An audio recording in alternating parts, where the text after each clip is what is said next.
Dimulai aja sekarang ya. Udah 7 menit. Oke. Assalamualaikum warahmatullahi wabarakatuh. Pada Waalaikumsalam. ini kita masuk pada pertemuan 7 ya, membahas tentang hardware. Ternyata besok itu masih ada pertemuan lagi, TM 9 ya, loncat. Jadi switch sama UTS. Kan TM 8 UTS-nya. Itu masih 2 minggu lagi. Jadi kita minggu depan itu TM 9 tentang software. Oke, tadi sudah nyimak belum yang di share di grup tadi?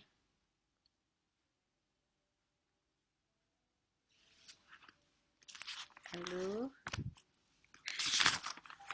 Orangnya cuma 3. Kemana temennya yang lain? Oh, 6.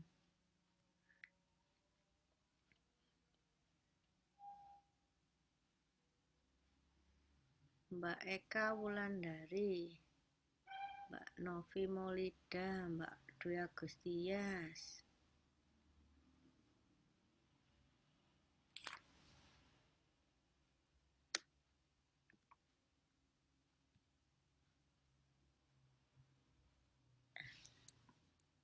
Tumben kok cuman sedikit. Temennya yang lain mana? Kok cuman berlima.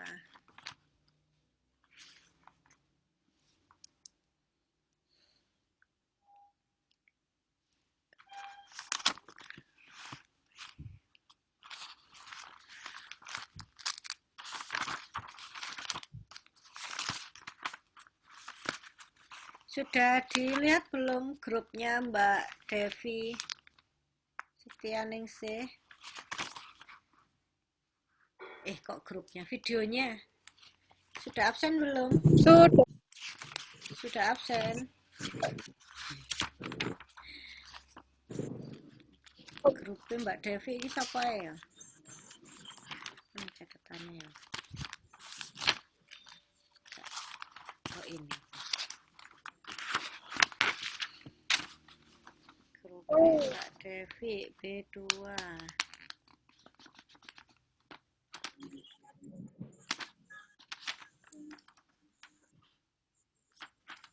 Sudah bagus ya videonya Mbak Devi. Ada nggak Mbak Devi? Yang lain bisa lihat kira-kiranya kayak gitu. Oke.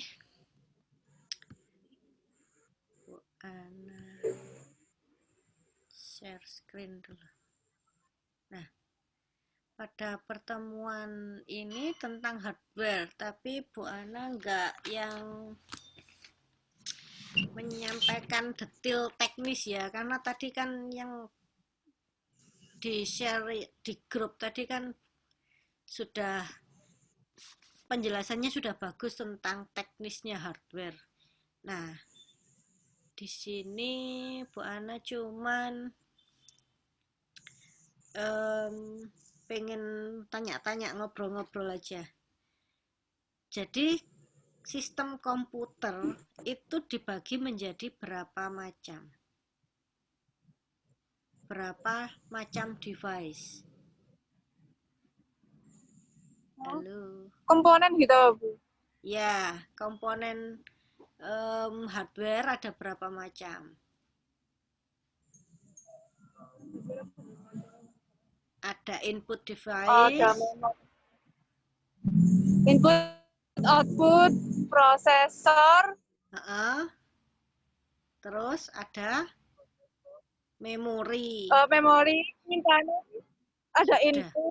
input, proses, penyimpanan, output, dan pengeluaran. Output itu pengeluaran, Mbak. Hardware, Ya. Terus yang termasuk input peralatan apa aja? Selain keyboard, mouse, ada touchscreen, mouse, stylus pen, apa aja? touchpad, Terus apa aja? Selain itu, kan taunya cuman keyboard, mouse, touchscreen, stylus pen. Terus lainnya itu apa aja? Ada banyak. input, Yang biasanya kita kalau belanja ke ini, ke Indomaret, ke Alfamart, di kasirnya itu ada apa aja selain keyboard, mouse, apa aja? Ada apa lagi? Barcode, scanner. Ya, barcode scanner yang buat nyeken barang itu loh. Terus kalau itu apa namanya? Absen di perusahaan biasanya pakai apa? fingerprint, Fingerprint itu termasuk input device. Terus ada kamera, ada sensor, kemudian alat VR, virtual reality. Terus yang terkait output apa aja? ada printer, plotter, Terus Speaker. Apa lagi? Monitor, printer, speaker. Nah, plotter, printer ini macamnya banyak ya, macam-macam sudah dijelasin sama Mbak Devi. Printer terkecil ada yang seukuran genggaman tangan, ada yang berwarna, ada yang hitam putih. Lucu sih, pengen beli. Biasanya buat ini gambar-gambar apa? Stiker-stiker, bukan buat bikin stiker. Kalau printer besar yang A4 ada, cuman kayaknya agak ribet gitu loh, nggak dibawa-bawa itu. Terus yang berhubungan dengan memori, ada berapa macam memori? SDRAM, RAM, DRAM. Yang global ada 3, RAM, ROM, dan cache memory. Ada 3 ya. RAM, cache, memory. Kalau RAM, biasanya kalau di HP itu berapa RAM-nya? RAM HP biasanya berapa, Mbak Dwi? 4. Ya, ada yang 6. Nah, artinya RAM ini apa? Apa, Bu? Artinya RAM ini apa? RAM itu read random access memory. Kan itu singkatan. Bahasa gampangannya apa? Jadi ketika kita memproses, kita ngetik, apa kita foto, apa. Nah, itu yang menampilkan itu loh. Untuk menyimpan suatu data yang sudah diinputkan. Untuk tampilannya saja, jadi random temporary. Tapi kalau kita mau nyimpen harus ke storage-nya. Nah, storage-nya ini yang dikatakan ROM. Ya, benar. ROM biasanya berapa? Penyimpanannya HP biasanya berapa? 64. Ada yang 64, ada yang 128, yang lama-lama itu cuman 8 GB, 16 GB. Ya. Terkait storage ini. Kalau dulu ada flash disk, ada hard disk. Nah, kalau sekarang semuanya serba digital, namanya apa storage ini? Yang digital ndak ada secara fisiknya. Apa namanya? Hard disk. Nyimpen tapi nggak di alat kita. Nyimpennya nggak di komputer, nyimpennya nggak di HP. Nyimpennya secara apa? Cloud computing, penyimpanan awan. Tahu nggak cloud computing? Ya kayak Google Drive, ya, Google Drive, terus Dropbox, terus kalau nyimpan foto ke Facebook itu kan juga penyimpanan cloud atau video ke YouTube. Nah, itu fisiknya itu di mana? Kan kita tahu ada hard disk, ada flash disk. Nah, kalau kita nyimpen di YouTube, di Facebook, itu hard disknya itu di mana? Tahu enggak?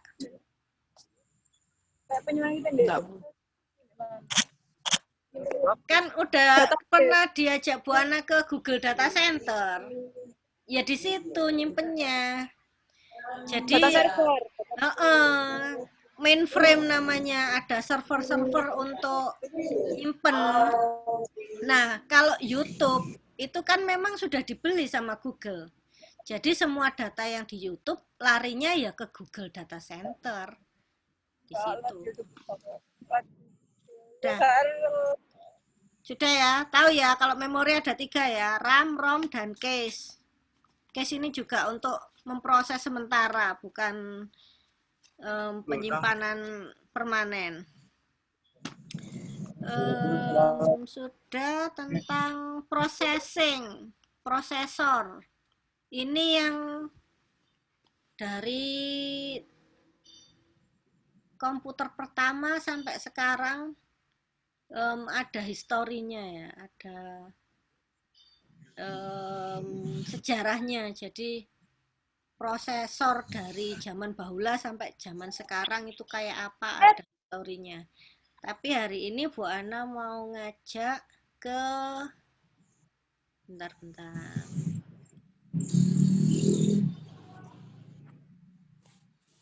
ke sini.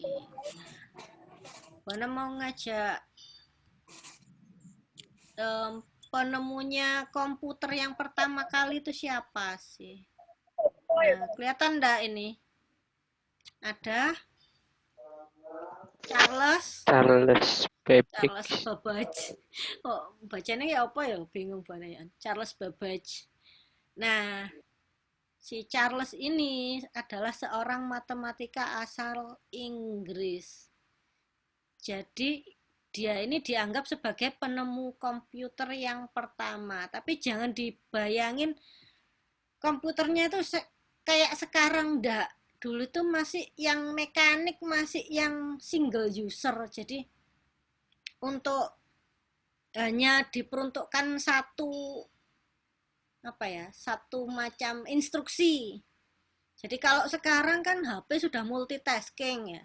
Apa artinya multitasking dengan single tasking? Ada yang tahu enggak? HP sekarang kan wis canggih, wis pinter-pinter toh. Nah, bilangnya kan multitasking. Maksudnya apa multitasking? Maksudnya ya buka YouTube sekaligus buka Word, sekaligus buka WhatsApp, nah kayak gitu. Jadi multitasking. Itu kalau orang itu sama kayak perempuan ya. Kalau perempuan itu terlahir memang untuk multitasking. Tapi kalau pria dia hanya single task tapi untuk sesuatu yang besar. Nah, itu. Jadi kenapa Bu Ana menyisipkan satu cerita yang lain? Ya biar ingat kalau perempuan itu multitasking, ya iso ngeramut anake, ya iso masak, ya disambi ambek umba-umba kora-kora, nah kayak gitu loh. Sama komputer juga sama kayak gitu. Nah, terus um, ini mesin komputernya belum jadi ya, yang Charles ini. Terus diteruskan sama Alan Turing. Ini juga seorang matematika, peneliti matematika. Dan dia berpikir tentang komputer awalnya dari mana? Dari keinginan dia menyelesaikan ini loh, perhitungan matematika biar nggak manual, itu dibikinin alat yang bisa otomatis gitu loh. Makanya dia berpikirnya tentang komputer. Nah, ini ada peneliti komputer modern digital pertama. Dia studi di Princeton, Amerika. Terus yang ketiga, ini ada Mr. Conrad. Mr. Conrad ini umurnya sudah tua banget ya, 85 tahun meninggalnya. Teknisi sipil, perintis komputer, jadi penyempurna dari Alan Turing tadi. Dia merancang bahasa pemrograman. Oh iya, ngomongin tentang bahasa program. Ada yang namanya bahasa mesin, binary language. Ada yang tahu bit, byte. Balik ke file satunya. Nah, ini Bu Ana mau cerita ini.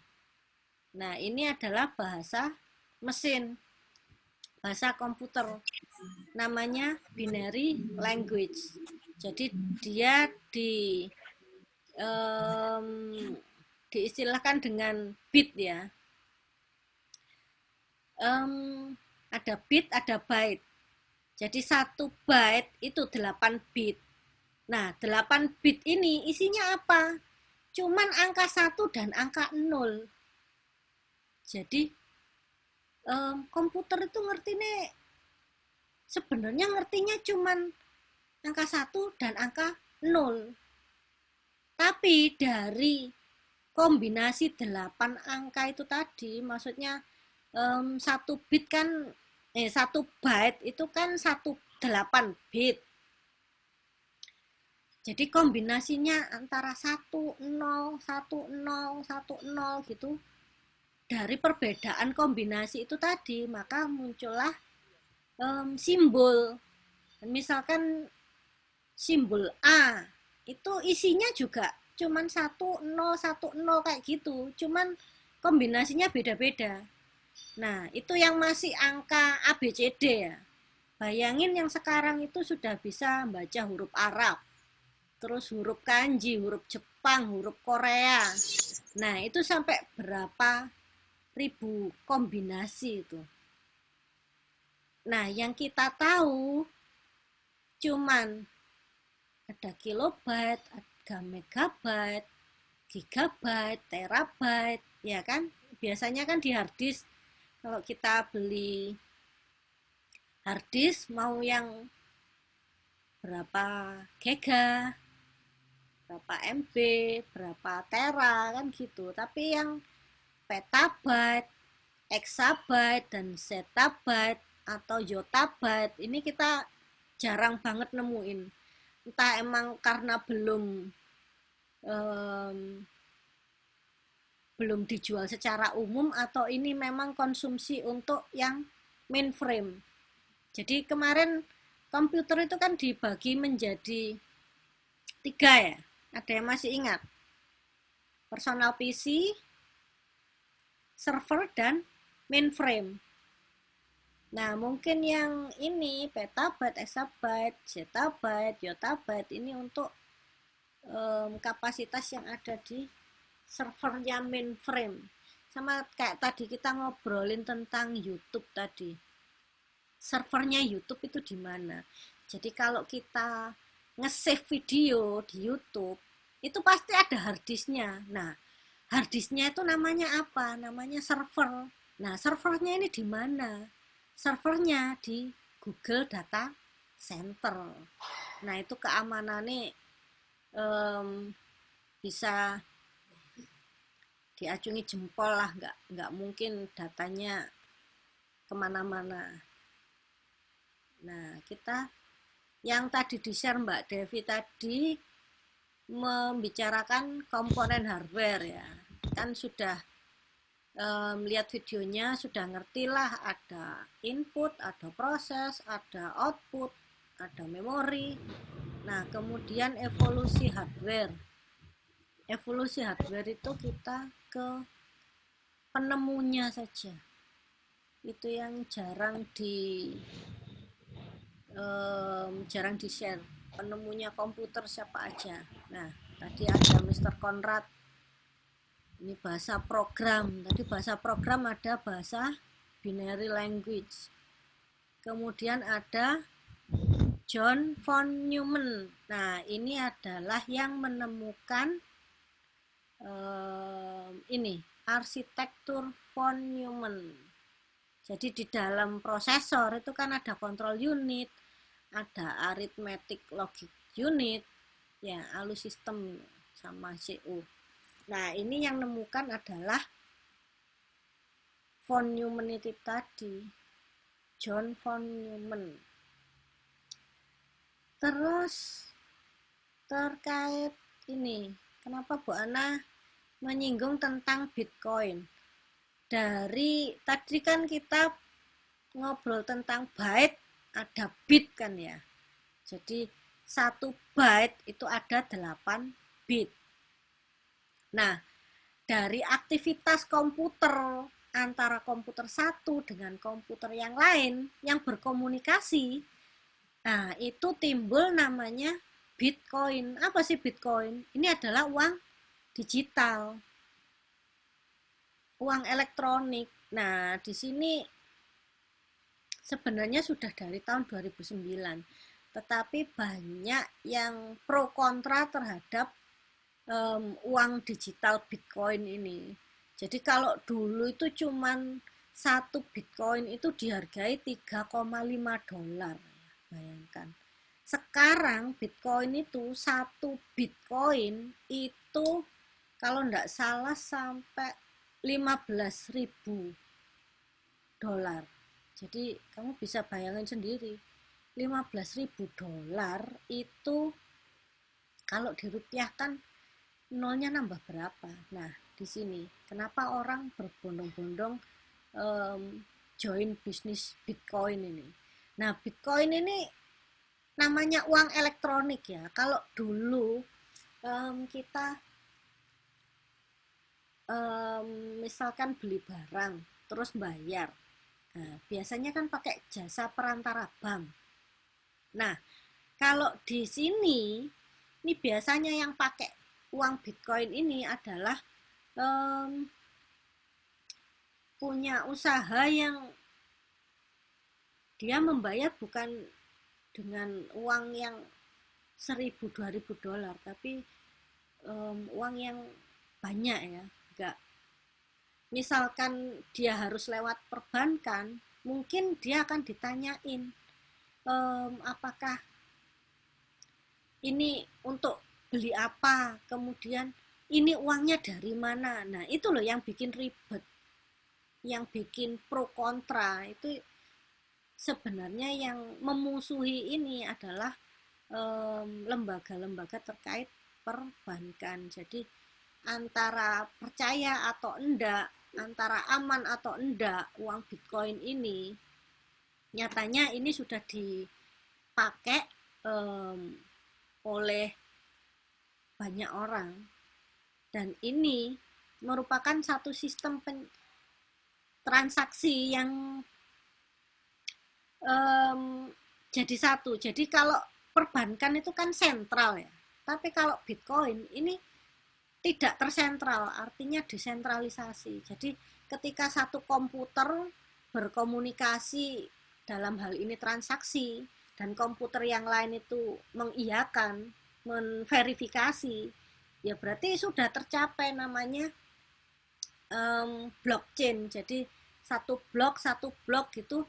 Nah, itu yang akan ditulis dalam satu buku besar. Jadi kalau di akuntansi kan ada toh namanya buku besar itu, misalkan kas saja, kemudian utang aja. Nah, di sini uang digital ini juga sama, ada buku besarnya. Cuman yang pegang sistemnya itu bukan dari lembaga keuangan yang biasanya mengurusi uang ini ya, uang apa, uang kertas, uang logam. Nah, itu yang bikin Bitcoin ini jadi dilematik.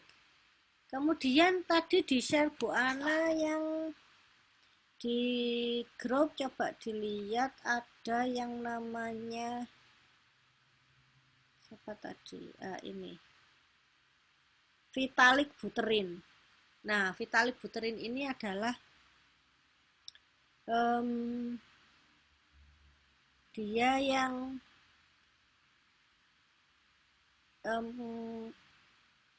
ahlinya Ethereum.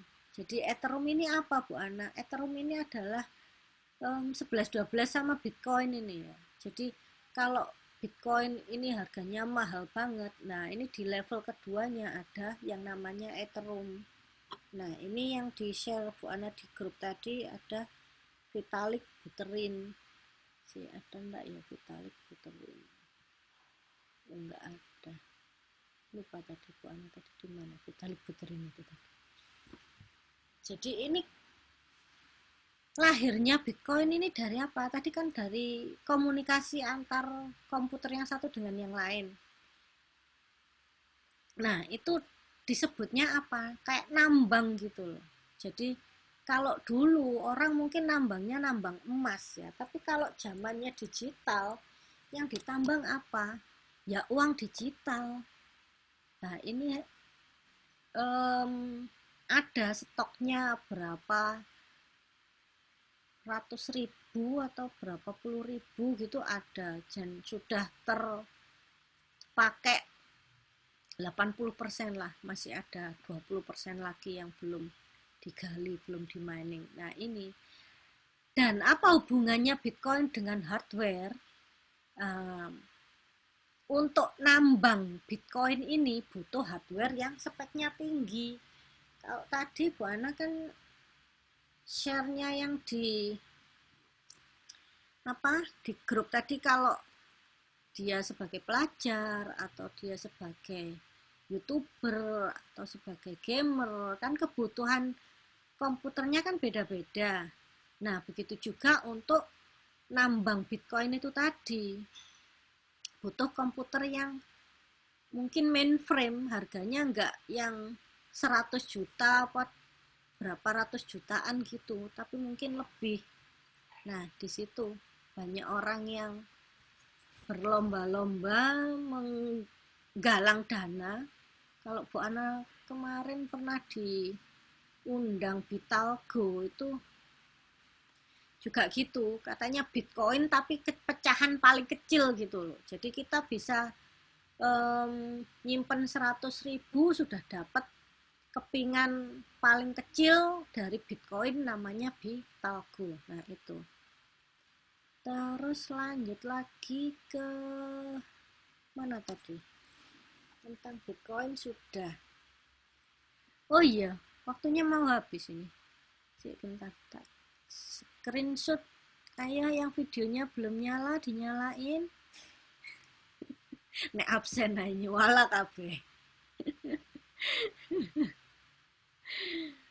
Kok pada pendiam semua ya 5B iki. Sing biasanya pendiam tadi 5G ngobrol. Ngomong semua. 5B capek dah. Kebanyakan tugas ya. Oh ya, minggu depan itu masih ada satu lagi pertemuan ya. TM 9. Harusnya TM 8 itu Ya, UTS tapi diloncati. Ya, sudah semua teh ini. Ayo yang belum Mbak Dila, Mbak Emma, Mbak Sofi, dinyalain dulu. Gak katut screenshot loh. Sudah, 1, 2. Oh iya, bentar, belum. Nah, 1, 2, cheese. Yang halaman 2. Mbak Emma ini kemana kok nggak kelihatan? 1, 2, cheese. Waktunya kurang 5 menit lagi. Dari sekilas penjelasannya Bu Ana, ada yang mau bertanya? Halo. Apa sudah cukup? Tadi yang sesi 1 5G tadi ngobrolnya seru. Jadi ngomongin hardware, kalau kita manajemen ekonomi manajemen itu bukan hardware secara teknis, tapi lebih kepada hubungannya dengan produk itu harganya berapa, butuhnya apa, speknya apa, dan harus menyiapkan dana berapa, tempat belinya di mana, sudah itu aja yang perlu digarisbawahi dari tema 7 hardware ini. Sudah ada yang bertanya? Apa sudah cukup? Kurang 2 menit lagi. Off. Ada yang bertanya atau sudah cukup? Ya.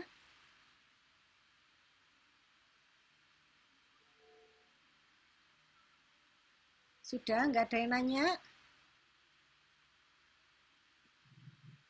Sampai di sini dulu ya. Saya, Bu. Ya, nanya apa Mas Dandi? Absensinya nanti kirim pertanyaan, Gi. Ya, kirim satu pertanyaan dan Di grup. menjawab pertanyaan teman. Nggak di grup, Ya, di ya. linknya Mbak Devi. Di link YouTube-nya Mbak nggih. Devi tadi. Ya, Oh iya, siap. biar Ibu, viral. makasih. Ya, sama-sama. Sudah itu aja, ada yang lain lagi? Ada yang mau sharing pengalaman? Boleh dilanjut di grup. Barangkali membandingkan komputer saat ini, merek ini dengan merek yang lain. Mungkin ada kesan jengkel apa produk ini mengesankan. Boleh di-share di grup. Oke, sampai di sini Bu Ana akhiri ya. Wassalamualaikum warahmatullahi wabarakatuh. Waalaikumsalam warahmatullahi wabarakatuh.